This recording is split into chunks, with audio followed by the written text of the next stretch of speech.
This episode of The Incubator is proudly sponsored by Chiesi. Providing innovative neonatology solutions for more than 35 years, Chiesi is committed to supporting the neonatology community and the NICU families you serve. To learn more, visit www.nicuconnections.com/incubator. Beyond the Beeps is an incubator podcast done in partnership with ICU Baby.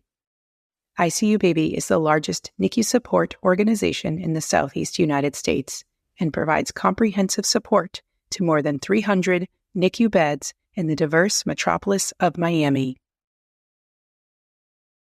What happens in the NICU beyond the beeps? In this podcast, we pull back the curtain on the journey of NICU families and dive deeper into the NICU experience. Parents share their stories, their words of wisdom, and their hope. I am your host, Leah Gianetti, and I, along with my team of NICU mentors, hold the hands of hundreds of families each year who are living the NICU. I am bringing all of the families who I have met in the NICU with me to host this podcast and have these conversations so you can have a better NICU experience. We are so glad you're here. Welcome to Beyond the Beeps.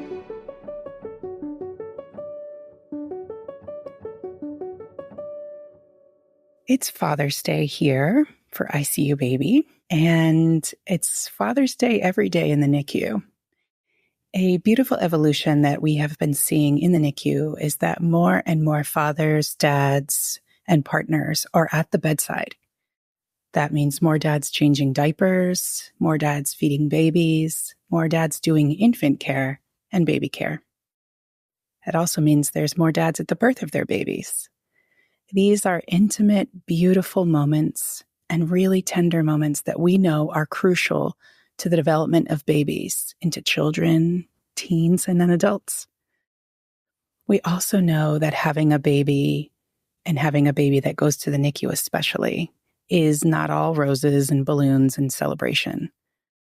When a baby is born needing to go to the NICU for prematurity, for a known reason, or definitely for unforeseen reasons, the family is instantly split apart. While the obstetric medical team cares for the mother or birth parent, most often it's the father or the other partner that goes with the baby to be admitted to the NICU. Sometimes it's on command of the mother, as was my case when I told my husband, do not leave his side. Or just on instinct. A lot happens in the first few moments and days in the NICU. Dads see a lot. Then they begin the dad balance, worrying about their whole family on this NICU journey. Here to share his story with his NICU baby, Mahalia, is Alex Dominguez. Alex is the Chief Operating Officer of South Peninsula Land Surveying Corporation, where he oversees operations, ensuring the highest standards of precision and efficiency in land surveying projects. He was born and raised here in Miami, and he has deep roots in the community and a strong commitment to excellence in his field. Alex graduated from St. Thomas University here in South Florida, where he honed his skills and knowledge in business management and operational leadership. His dedication to his profession is matched by his deep commitment to his family. He is married to his amazing high school sweetheart, Shayna, and they have a daughter who bravely overcame the challenges of being born prematurely and spending time in the NICU. Outside of his professional life, Alex enjoys grilling and has a passion for running. In January, he achieved his personal milestone by completing his first half marathon at the Miami Marathon. Incredible. Alex's blend of professional expertise and personal dedication makes him a valuable leader at South Peninsula Land Surveying Corporation and a respected member of his community. And I will add, a really honored member of our ICU Baby family. And I'm just so grateful to have you here today, Alex. Welcome. Thank you. Yeah, That was so it was nice. nice. You should hear those lovely things about yourself because you really are wonderful. So, Alex, tell me a little bit about maybe your first moments of the pregnancy or getting into the NICU, where you want to start with your story with Mahalia. I would say before even getting into the NICU, Mahalia's story began with our struggle to get pregnant at the beginning. My wife and I, we had, issues, just getting to the starting line. Yeah. So, we definitely went through started the whole process of trying to get IVF and all that. But thankfully, we started working with a very good doctor here in South Florida, and she recommended us to a amazing nutritionist. And basically, after about 6 months of working with her, we were able to conceive naturally, which was for us like, oh my God, it was like amazing. We didn't think that was going to be possible. So going into the pregnancy, we were just like cloud nine. We're like, oh my God, this is great. Yeah. So we obviously started seeing doctors and everyone, and in the very beginning, we knew that it was probably going to be somewhat of a complicated pregnancy, just because my wife always dealt with hypertension. Okay. She always had high blood pressure, throughout her life, so that was going to be a concern, Basically, throughout the very beginning of her pregnancy, everything was okay. And it wasn't until late January, that things started to kind of like change a little bit. So her main OB told us at the time that he wasn't going to be able to continue working with her. He wanted to refer us to a specialist, someone who really knows how to deal with these type of pregnancies, because unfortunately her blood pressure at that point was not controlled. Wow, that's very scary. Yeah, so he wanted to try to get us like ahead of the game, and started. We went to go see a specialist, and it was, I think, our second appointment with her, where our pretty much our world was just flipped upside down. We went to go get a scan, of Mahalia, and we remember that we were there, and things just got quiet. It was not a very typical appointment, so to speak. Yeah, the air gets sucked out of the room. Yeah, exactly. So, the nurse told us, okay, I have to go grab the doctor, and said, okay. She came in, and it felt like an eternity waiting for the doctor to come back in. So she came in, and she was like, okay, things are not looking right now, the baby. So we're going to send you to Jackson. We want you to get a steroid shot. Yep.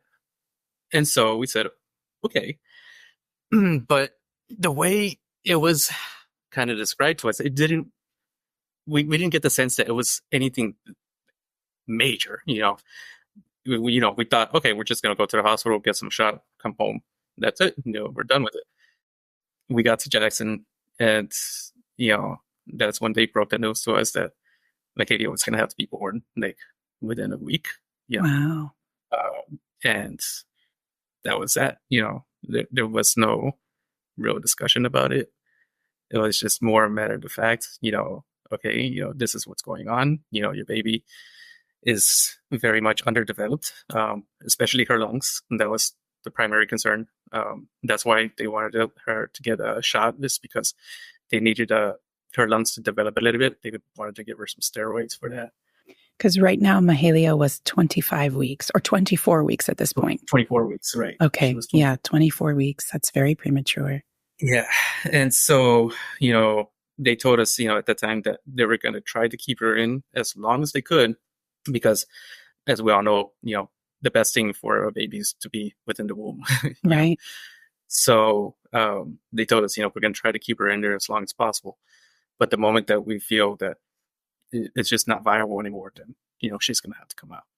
And they told us realistically, that looked like it would be a week. And so you said, they kind of gave you this like casual, hey, go get this shot and we'll be all better, It's what you heard or how you felt. And then that moment when they said, okay, no, you're going to be here and we're going to have to take Mahalia in the next week, possibly. Do you remember the shift that happened within you? Oh yeah, it was, I broke down. Yeah. Yeah, take your time with it. This is big. So thankfully, we have relatives and family who work at Jackson.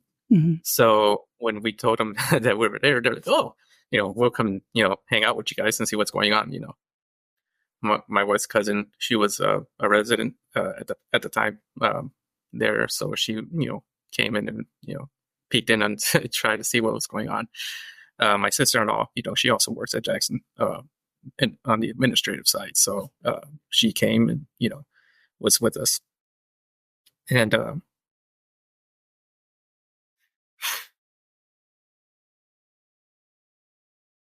I just remember, hearing from the doctors that Mahit was gonna have to come out. Yeah. That moment when they say, that's it, we've got to go now. Yeah. It's sucked the life out of me because immediately, your mind starts thinking about all the negatives, and what could possibly go wrong. And, as a parent, you don't want that. Right. Yeah. But, me being me, I tried to make light of the moment. Sure. And, I was like, we don't even have the baby room ready. What's going to happen, and, that kind of broke the tension a little bit, They told us, they reassured us, listen, you're going to have time to fix your baby room, so don't worry about that. But yeah, it was very difficult. Probably, at that, up to that point, probably like the most difficult news that, you can get as a parent. Yeah. And I say that up to that point because right. Yeah. after that, there was a lot more to come. Yeah. And how was Shayna's health at that time, your wife? So, for the most part, she was fairly good. Unfortunately, her blood pressure just was never controlled. And so for me, that was the other side of it. Now I'm thinking not only for my daughter, but for my wife, Yeah. as a father and as a husband, Yeah.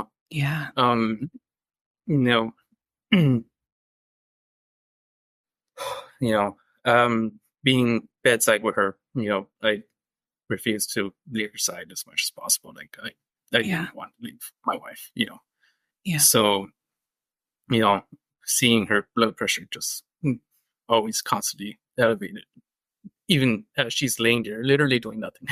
Right. She's in the bed, just laying down, and there was no way that her blood pressure could be controlled. I do remember, toward the end of that long week that we had in the hospital, that I got frustrated, because that the doctors are trying to do everything that they can for her, but after a certain point, it just feels like, all right, what's really happening here, Yeah. or is it more of a guessing game, or what is it, Yeah. So I had to have a real frank conversation with one of the doctors, and I asked him very straightforward, like, all right, what's the end game here? Like, what are you guys gonna do? And he looked at her vitals and everything. He was like, all right, we're gonna try one more medicine, and realistically, if that doesn't do it, then that's it. That's gonna be our call, to really move forward with. taking Mahalia out, Yeah. yeah. So it was, looking back, it was hard, because you want the best for both. You know, you want the best for your daughter and for your wife, but having to deal with worrying with for both entities, both parties, it's a stress that not many people really understand. It's a really heavy load to carry. Yeah. It's from all angles, right? The one who you would want to lean on to go through something else is not there. And especially, because like maybe after 2 days of being in the hospital, things started to turn a little bit for the better. They moved us to a different floor. It was nice, comfortable, but that lasted for like maybe a day. And then we were like that. Yeah. On the main floor. And then they had to make that decision to take Mahalia. Mm-hmm. And at that point, you said she was 25 weeks and 4 days? She got to 25 weeks, 4 days. Wow. Okay. How about the delivery? I know with Shayna being so critically ill as she was, and those folks who work in this world or have experienced this, it's not that she was so sick, but she was critically ill at this point with this high blood pressure. This is a life-threatening situation. How was the delivery for you all? So the delivery went smooth as it could be. Unfortunately for us, we didn't get the traditional experience of being able to see the baby immediately, hold the baby, or anything like that. They took Mahalia out immediately, bagged her, got tubes down her throat, everything, and they took her off. They didn't even we didn't have the chance to even lay eyes on her for a second. It was nothing like that. One of the nurses, right after they took her out, they told us, all right, she's healthy, she's good, she's here, Mm-hmm. So that's all I can remember is repeating to Shayna was, okay, she's here. She's here. Yeah. It was difficult because I know that for my wife, she struggled with the fact that she wanted to be able to carry her for as long as possible. Yeah, there's such an unfortunate guilt that gets placed on parents, and this is not something that anybody chooses, and it's not something that any of our parents, our mothers and fathers would ever want, is to do this. But there's that feeling that something's failed you, right? And you guys had already had that trial with, right, that you overcame. I just remember trying to, give her some sense of peace, letting her know, listen, she's here now, so it's okay. You don't have to carry that burden. She's here, she's healthy. Mm-hmm. That's what we have to focus on. What did you tell yourself? I think I tried to tell myself the same thing. Yeah. Basically, all right, she's here with us. That was always the end game. Mm-hmm. That was always what we strove for. To have her be with us. So we got that. So my next thought process was like, okay, I want to see her. I want to be able to see her. Yeah. Let me put my eyes. Yeah. Were you able to go with her right after birth or no? No, especially since, I wasn't able to do that immediately, like in those moments, that she came out. So I had to go into the waiting room and just wait for what felt like an eternity, before I finally was able to go in and see her, in the NICU. And, obviously it makes sense, they have to have a lot to get done. They have to connect her to machines, tubes, everything. So, they want to prep her, so that, we didn't finally go see her. But for me, it was hard. I just wanted to see my baby. That's all. So, after maybe like, I don't know, maybe 30, 45 minutes, I finally got to go see my baby for the first time, and that moment was surreal, I would say, because, you think of a baby and you think the most traditional, picture that you can think of, a newborn child. And that was not what we saw. That's not what we had, with our daughter. Um, I often would refer to her as like our little lab rat, because that's essentially what she looked like. Her skin was so translucent. You could see all of her veins. It was difficult. But at the same time, she was my daughter. She is my daughter, and she was the most beautiful thing that I've ever set my eyes on. And I was just happy. At the same time, scared. But uh, once I got to see her, I was able to really, I say, I was able to find a sense of peace. And I was also able to find like that sense of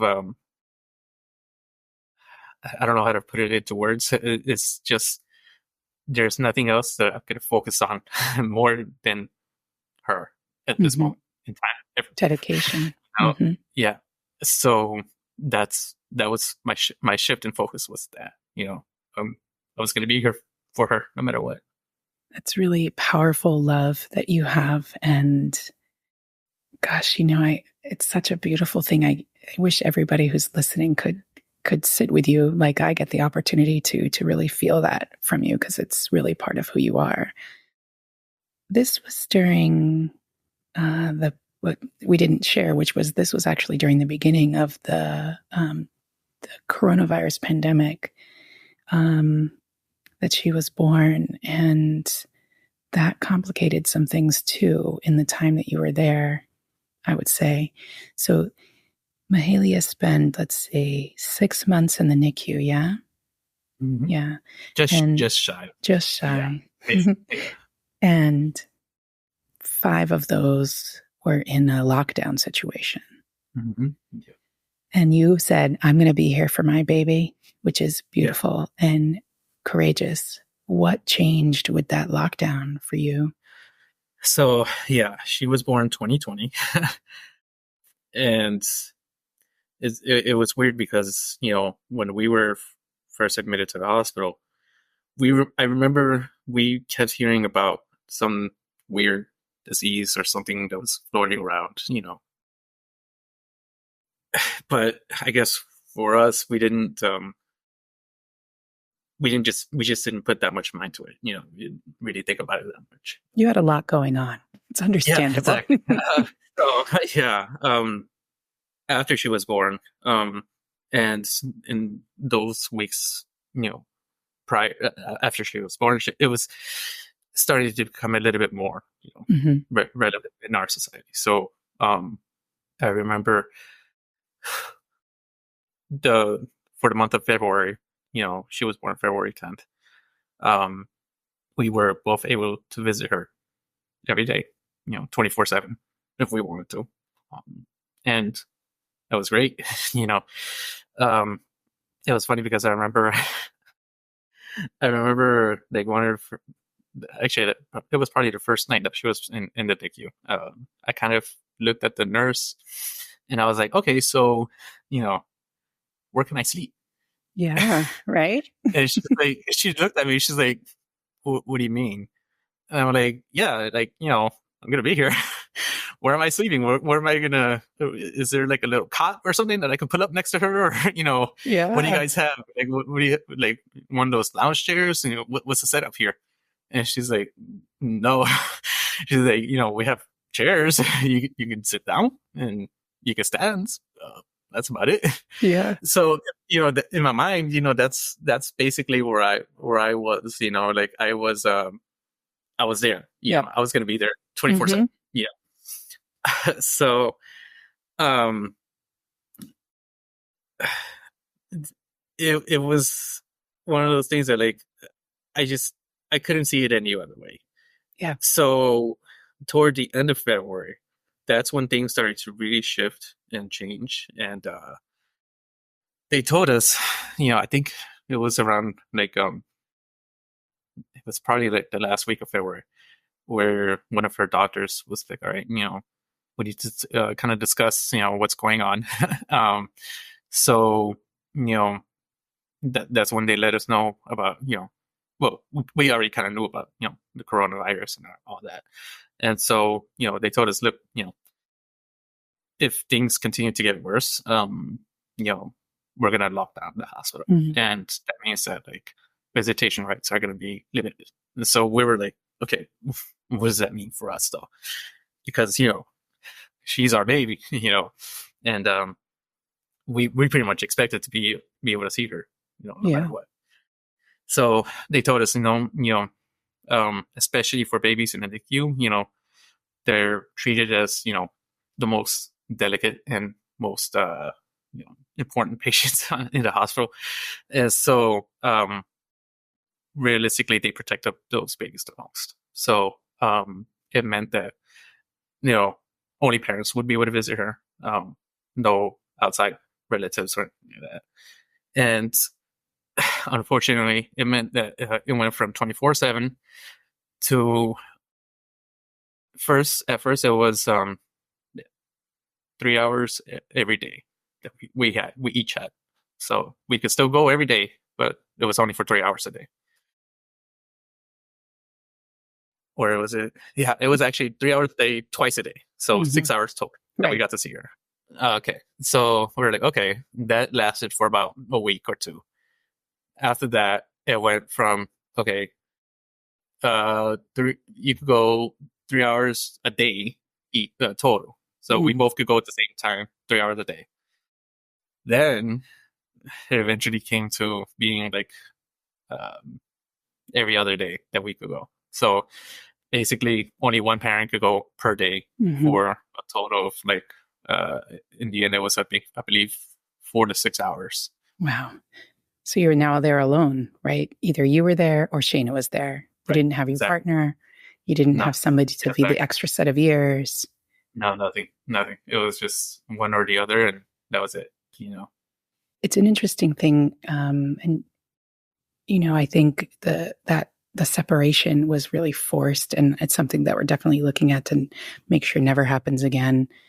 But I know that, not being able to be with your baby, like you first were like, okay, I'm going to sleep here. This is the plan. She's my baby. Yeah. I'm going to sleep here. Right. And then you're told, nope, you're not going to sleep here.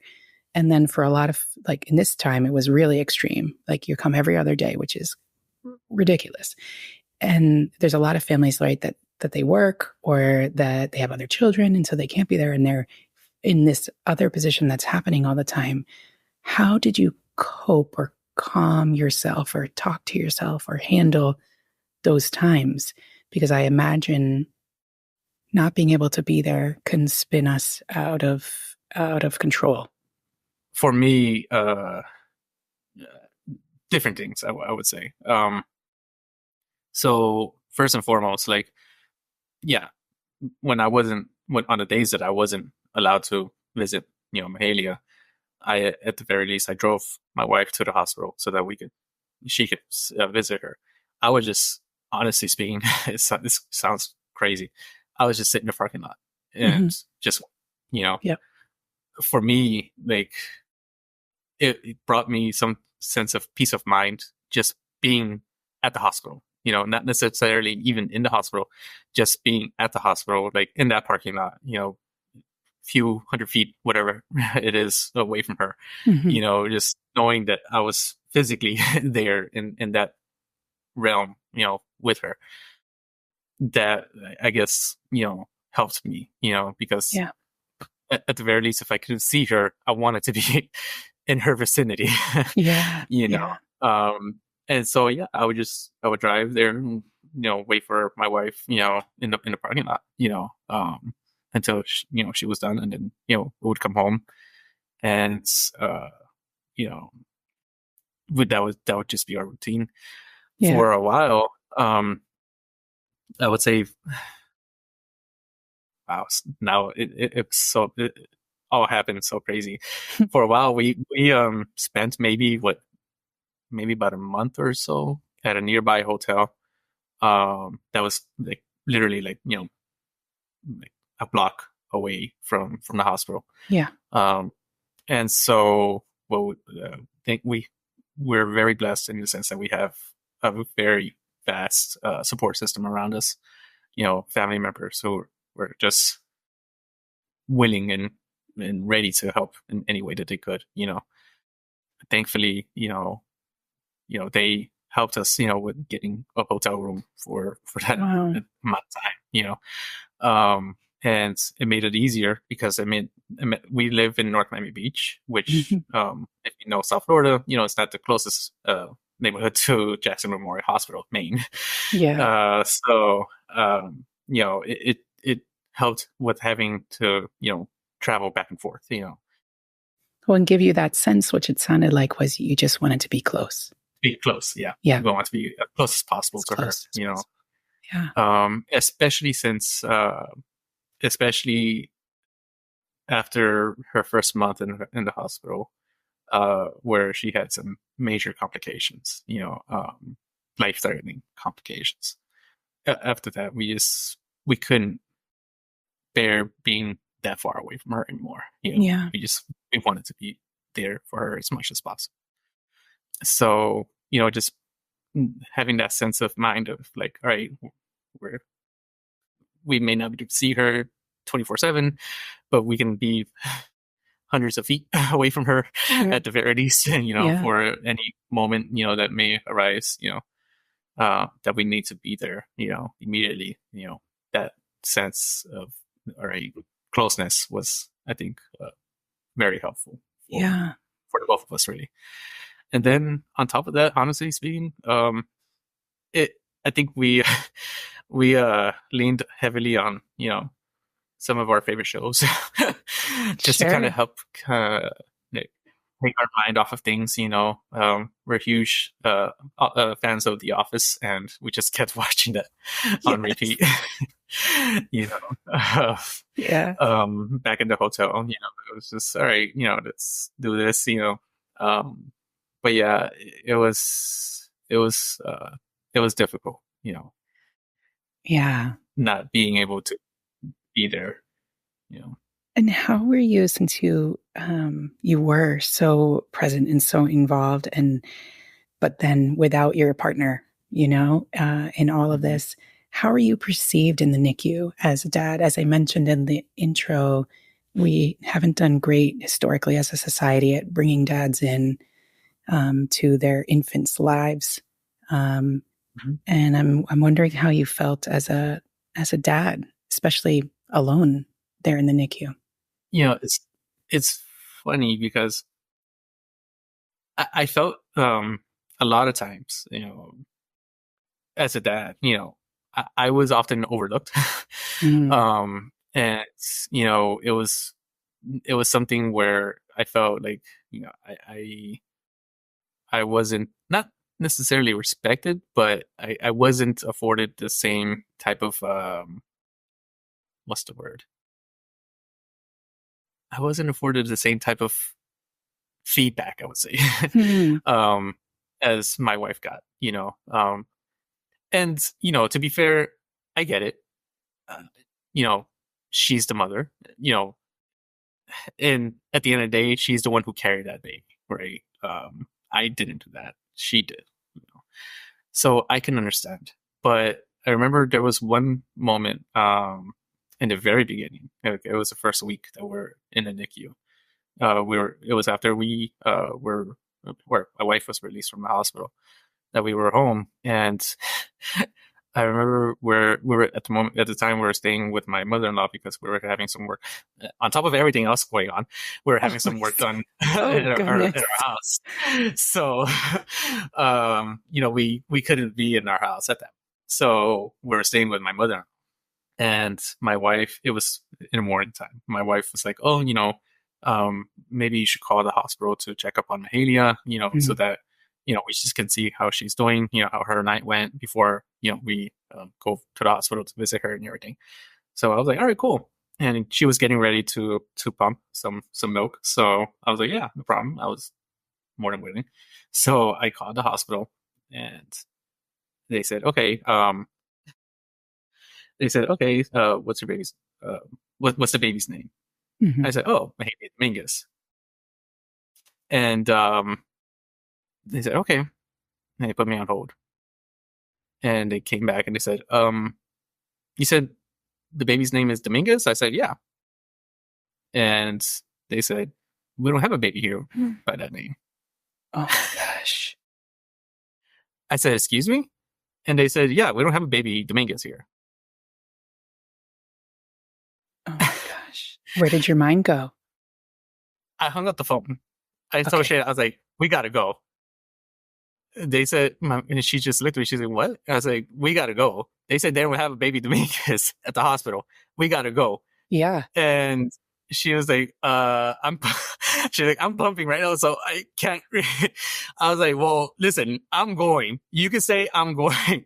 Yeah. I bolted out of the house. My mother-in-law lives in Dania Beach. And if you know the area, Dania Beach to Jackson, which is in Miami, it's a fair drive. Mm-hmm. Maybe 30, 40 minutes at least. Yeah. Without traffic. Without traffic. Yep. I got there in about 15 minutes. Okay. Thanks. Yes. And the whole time I'm just like, I'm frantic because I just don't know what that means. What do you mean you don't have a baby Dominguez? You need to have a baby Dominguez. And so I got to the hospital and, I went through security, did all that. And I went and I walked over to her bay and she's obviously there. Okay, much better. So what happens? Her doctor came by and he's like, so I heard there was a little bit of an issue. Apparently, they don't refer at that moment. They didn't refer to her by her last name. They referred to her by her mother's maiden name. Okay. So why? And something like that, like I'm her father. She has my last name. Why are you referring to her from her mother's maiden name? Like that doesn't make any sense to me, Again, it's that kind of factor of like being overlooked. Like I am her father. She has my last name. Like get it together here. Come on. And Shayna has your last name too, right? She has my last name too. Yes. That's curious. Yeah. For whatever reason, they refer to her as Cargill, which is my wife's maiden name. I think since then they've changed that policy because, why would they do that? That just makes no sense to me. But yeah, it was things like that, that would come up, not all the time, very so often, that just kind of made me feel like, all right, well, I'm secondary here. It's okay. At the end of the day, look, I know she's my child. I don't care about anything else. She's my baby. Yeah. So, But yeah, I would say sometimes it definitely felt like I was overlooked and maybe slightly disrespected. Yeah. At the bedside, you mean? Yeah, exactly. Yeah. And sometimes there would be situations where the doctors would come and they would ask, oh, is some mother going to be here or something like that. I'm like, listen, I'm here. I'm the father. I'm here. Like you can talk to me. Yeah. And I don't know what it is. What did you think was behind that? And what did you sense? I want to say it probably comes from like this notion where, dads or, guys in general probably are looked at to be more aloof or not fully more like, adept to be, in tune with their kids and stuff like that. Whereas, mothers are looked to be more nurturing, more, they're more, Involved, involved, right, with their kids and stuff like that, their babies. So I think, oftentimes, medical professionals probably look to speak to the mother first, because they feel like the mother is probably going to be more understanding or whatever the case may be.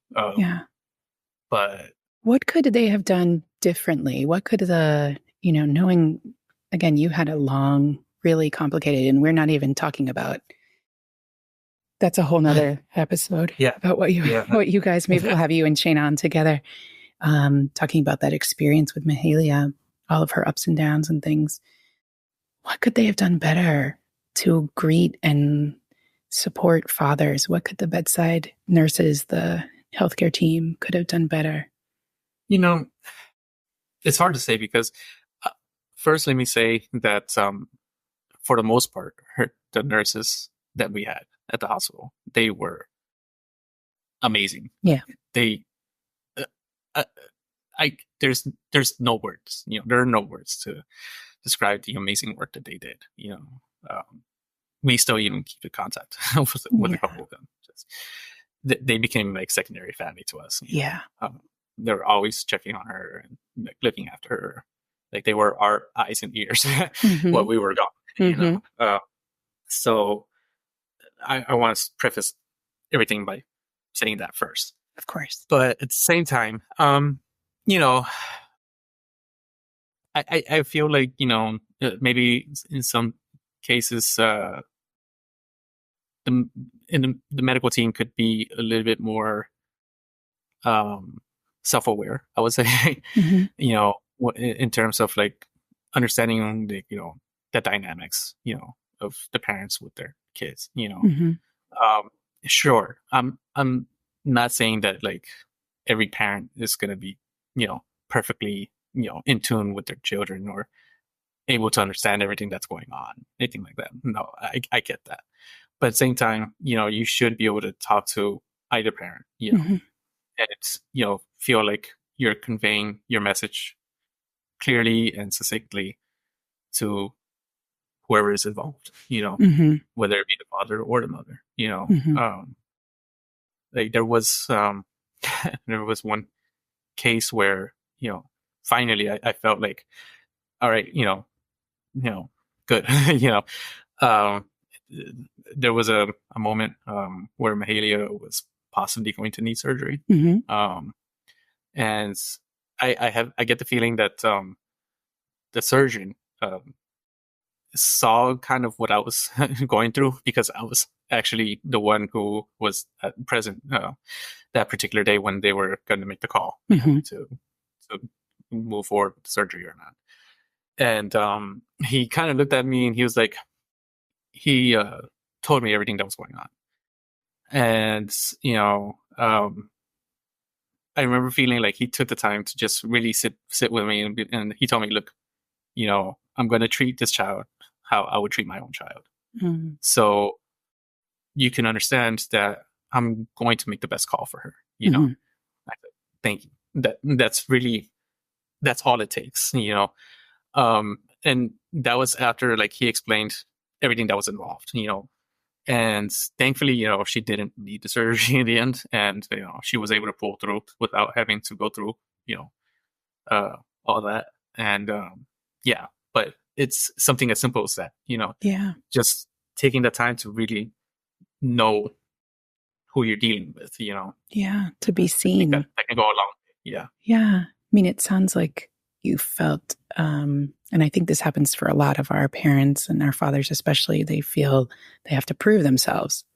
Right. And, but what I'm hearing you say is like, we need to be looking at the family as an individual family, right? And personalizing their care. When dad's there at the bedside, dad can get that information, that we're not all, not all families are the same, which is beautiful. But really sitting with you and seeing you was a powerful experience for you. Yeah. Wow. Gosh. If you could go back to that NICU time when you were there with Sheena and Mahalia, and you could tell yourself, your in NICU Alex self, something, what would you want to tell yourself or do differently? So I think the biggest takeaway for me would have been to be more patient. What do you mean? Because I do recall, like, at the very end, like, I really, really wanted Mahalia to come home. You know, I felt it was time. You know, I felt she was healthy enough. I felt like she was doing great. You know, she was feeding. She was doing pretty much everything that you needed a baby to do. You know, to come home, to graduate. And you know, looking back, I would have told myself, just chill out. You know, just wait a little more. You know, if you can bear it. Yeah. Because unfortunately, you know, I think something that's usually not really discussed a lot is that after the NICU, things are still very much difficult. You know, it doesn't make it any easier just because the baby's home.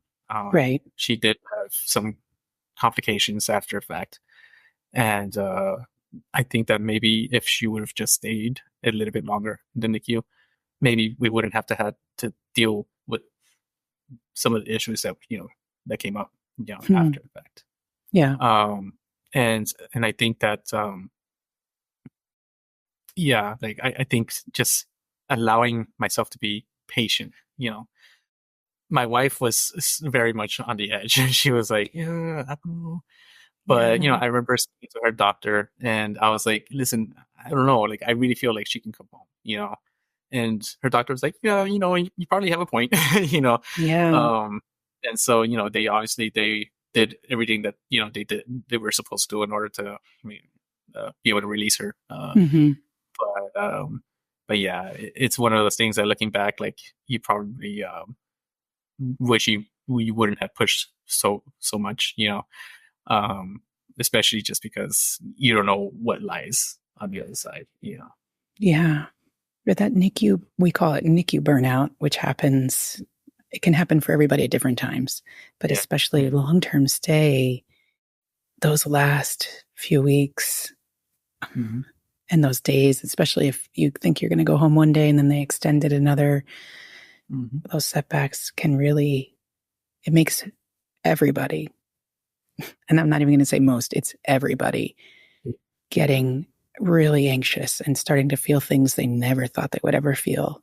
And that urgency builds and it's a fear, you know, and it's understandable for you to have felt that because it feels like maybe it'll never happen. Exactly. You know, and it's one of those things that, like, you know, you feel like you've seen the worst of the worst, you know, what more could there possibly be? Right. Right. But, right. you know, unfortunately there is more that could come up, you know, and we had to learn that the hard way, you know, but thankfully, you know, our little Mahalia, she's so resilient. Yeah. Such a fighter, you know.